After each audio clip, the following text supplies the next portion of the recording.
IPO भर्नको लागि तपाईँहरूले अब 2000 रुपियाँ छुट्याइराख्नु होला, किनभने दुईवटा आइपिओ ब्याक टु ब्याक आइरहेछ र कुन आइपिओ आउँदै हुनुहुन्छ र कहिलेदेखि खुलाउने गर्छ र कति किता निष्कासन हुन्छ र कति भर मिल्छ, त्यो सबै जानकारी म यस भिडियोमा बताउन गइरहेछु। तपाईँहरू चाहिँ भिडियोलाई लास्टसम्म हेरिदिनु होला। पहिलो आइपिओ रहेछ कालिन्चोक हाइड्रो पावर लिमिटेड। यो चाहिँ तपाईँको चैत 22 देखि चैत 25 गतेसम्म खुलाउने गर्छ।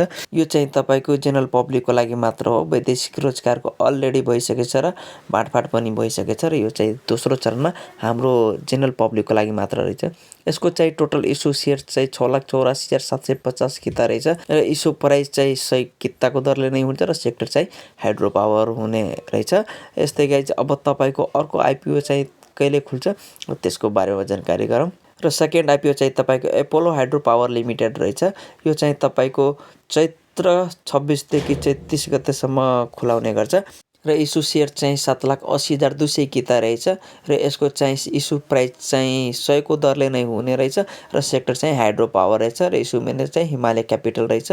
त्यस्तै अब गाइज तपाईँहरूले दुईटै अब भर्न मिल्छ र नयाँ अपडेटको लागि तपाईँहरूले मेरो च्यानलमा सब्सक्राइब गर्नु भएको छैन भने सब्सक्राइब गरेर राखिराख्नु होला, किनभने म यस्तो नयाँ अपडेट लिएर आउँदै रहन्छु। So guys see you